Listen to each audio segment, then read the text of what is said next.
খবর থাকে না মমতা বাবুর কাছে, খবর থাকে না। তুমি তো স্বরাষ্ট্রমন্ত্রী।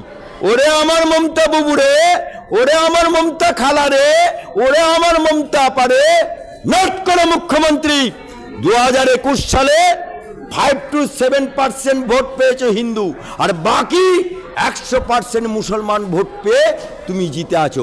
মুসলমানদের ভোটে তুমি এখন গদিতে আছো। তুমি বলেছিলে না দুধেল গাইদের একটু একটু লাত খেতে হয়। বলছেন যে শওকত মোল্লা বামপন্থ থেকে তৃণমূলে যোগদান করেছে, সেটা ঠিকই বলছেন। যে শওকত মোল্লা ক্যানিং থেকে গিয়ে এখানে মধু খেতে, সেখানে মধুর হাঁড়ি পেয়েছে, কি বলবেন? আরাবুলের বাপের জন্মে ঠিক আছে, দল একটাই করে, শওকত মোল্লার বাপের ঠিক নেই। আরে মমতা ব্যানার্জি দলে এরকম অনেক ক্ষমতা হয়ান পরে মমতা ব্যানার্জির আইডিওলজি কি ছিল, তৃণমূলের আইডিওলজি কি ছিল? বামপন হটাও, বাংলা বাঁচাও, এটাই হচ্ছিল আইডিওলজি। আর এটাই ছিল আইডিওলজি, আর এটাই ছিল মূল উদ্দেশ্য। বামপন হটে গেল, আইডিওলজি শেষ। এই যখন ক্ষমতায়ন হলো, এই দুর্বৃত্তন যারা আছে তারা তো ধান্দাবাজ, যারা পলিটিক্সটাকে পেশা মনে করে ধান্দাবাজ, সেই সমস্ত মালেরা তৃণমূলে লাভ দিল। শওকত মোল্লা, উদয়ন গুহ থেকে শুরু করে, কংগ্রেস থেকে শুরু করে, শাহজাহান থেকে শুরু করে যত ধান্দাবাজ সবাই তৃণমূলে যোগল। তাই তৃণমূল এখন দল না, এই তৃণমূলটা এখন হরেক মাল পাঁচশিকের দল। তাই আজকে ওই দলে অনেক আগাছা কুগাছা, অর্থাৎ মধু থাকলে পিঁপড়ের অভাব হয় না, মধু থাকলে মৌমাছির অভাব হবে না। তাই যারা এখন যে অন্য দল থেকে এসছে তারা সবাই মধু চাটতে এসছে। এই আপনি বলছেন যে শওকত মোল্লা বামপন্থ থেকে তৃণমূলে যোগদান করেছে, সেটা ঠিকই বলছেন। আরাবুল পুরনো তৃণমূল, এটা ঠিকই বলছেন। কিন্তু সেই শওকত মোল্লা বলছেন যে আরাবুল তো পার্টির কেউ নন, আর আরাবুল বলছে যে শওকত মোল্লা ক্যানিং থেকে গিয়ে এখানে মধু খেতে, সেখানে মধুর হাঁড়ি পেয়েছে, কি বলবেন? আরাবুলের বাপের জন্মে ঠিক আছে, দল একটাই করে, শওকত মোল্লার বাপের সেই জন্যই। ওরে আমার মমতা বাবু রে, ওরে আমার মমতা খালা রে, ওরে আমার মমতা পারে, নট করে মুখ্যমন্ত্রী 2021 সালে 5 to 7% ভোট পেয়েছো হিন্দু, আর বাকি 100% মুসলমান ভোট পেয়ে তুমি জিতে আছো। মুসলমানদের ভোটে তুমি এখন গদিতে আছো। তুমি বলেছিলে না দুধেল গাইদের একটু একটু লাত খেতে হয়। আজকে লাত খেতে খেতে খেতে আজকে তোমার লোকেরা বাংলাদেশি, এই বাংলার বুকে কিছু দালাল আছে, আর বাংলাদেশি কিছু দালাল আছে। উন্মুক্ত জায়গাগুলো, যে জায়গাগুলো ব্যারিকেড দেবার কথা, মালদা, মুর্শিদাবাদ, দিনাজপুর, নদিয়া, ডানকুনি, বিভিন্ন জায়গাতে এই বাংলাকে করিডোর করে বাংলাদেশিরা ঢুকে যাচ্ছে। ঢুকে যাওয়ার পরে এখানে মুসলমানদের আবার একটা আছে, সে কবরে থাকলেও বলে ও আমার খালাতো ভাই, অমনি খালাতো ভাই হয়ে যাবে।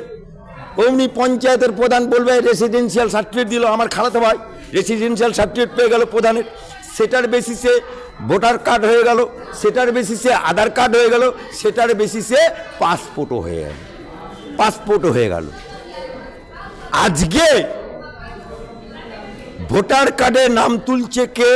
তৃণমূল। ভোটার লিস্টে নাম তুলছে কে? তৃণমূল। আধার কার্ড করিয়ে দিচ্ছে কে? তৃণমূল। পাসপোর্ট ভেরিফিকেশন করছে কে? কলকাতা পুলিশ বা থানার ডিআইবি। তাহলে একই সব গান্ধী নোটে পার হয়ে যাচ্ছে। আজকে এরাই তো তোমাকে ভোটে জিতিয়ে আছে, এরাই তো তোমাকে ভোট দিয়ে। এতটা নির্লজ্জ, আমার কলকাতাতে মুর্শিদাবাদে জঙ্গি ঢুকে আছে, জেলখানা থেকে জঙ্গি অপারেট হচ্ছে, তোমার পুলিশ কি ঘাস ছিচ্ছিল? ক্যানিং থেকে, তোমার কাশ্মীর থেকে পুলিশ এসে ধরে নিয়ে গেল, তোমার ডিআইবি কি ঘাস ছিচ্ছিল? হ্যাঁ, খবর থাকে না মমতা বাবুর কাছে? খবর থাকে না? তুমি তো স্বরাষ্ট্রমন্ত্রী, তুমি তো মুখ্যমন্ত্রী, তা তুমি স্বরাষ্ট্রমন্ত্রী, তুমি মুখ্যমন্ত্রী, তোমার ডিআইবি ফেলিওর, তোমার আইবি ফেলিওর, তোমার পুলিশ ফেলিওর। এই পুলিশগুলোকে লাউগাছ বানিয়েছো তো তুমি, এই পুলিশগুলোকে ধ্বজভঙ্গ বানিয়েছো তুমি। আজকে পুলিশের গায়ে দোষ চাপাচ্ছ, লজ্জা করে না? বেহা নিলজ্জা দোকান কাটা মুখ্যমন্ত্রী। কিছুদিন আগে সন্দেশখালী গিয়ে বললেন যে মহিলাদের বললেন যে এবারে কেউ রাতে ডাকলে আর যাবে না। কি বলবেন? আরে বাপ রে বাপ, নোট করো মুখ্যমন্ত্রী। মানুষের প্রাণ।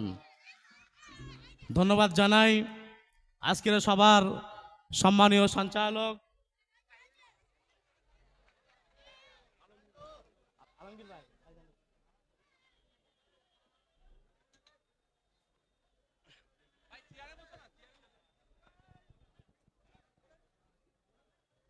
আমাদের মধ্যে উপস্থিত হয়েছেন ভাঙড় বিধানসভার বিধায়ক পীরজাদা মোহাম্মদ নওশাদ সিদ্দিকী মহাশয়।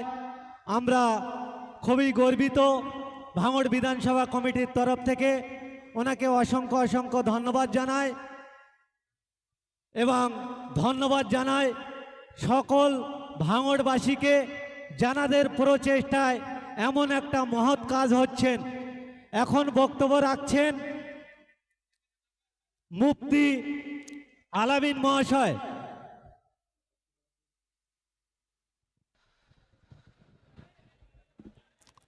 রক্তদান জীবন দান, রক্তই পারে বাঁচাতে প্রাণ। এগিয়ে আসুন রক্তদানে বাঁচিয়ে তুলুন প্রাণ। এগিয়ে আসুন ভাই বোন সব হিন্দু মুসলমান। রক্তদানে পুণ্য বাড়ে বাড়ে মনের জোর। জাতি ধর্ম নির্বিশেষে রক্ত সবার লাল, তবু কেন ব্লাড ব্যাংকে রক্তের আকাল। আপনি যদি দাতা হন, করেন রক্তদান, আপনার রক্তে জীবন পাবে এক অসহায় মানুষের প্রাণ। মঞ্চে উপস্থিত জানারি আহ্বানে আজকের আমরা এতগুলো মানুষ একত্রিত হয়েছি।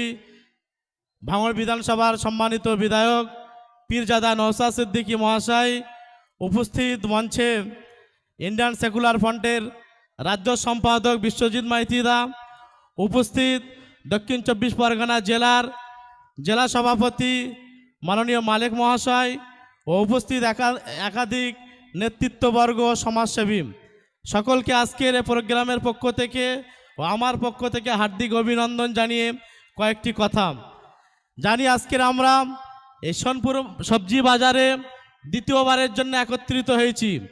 বিগত বছরে আমরা এখান থেকে 2720 জন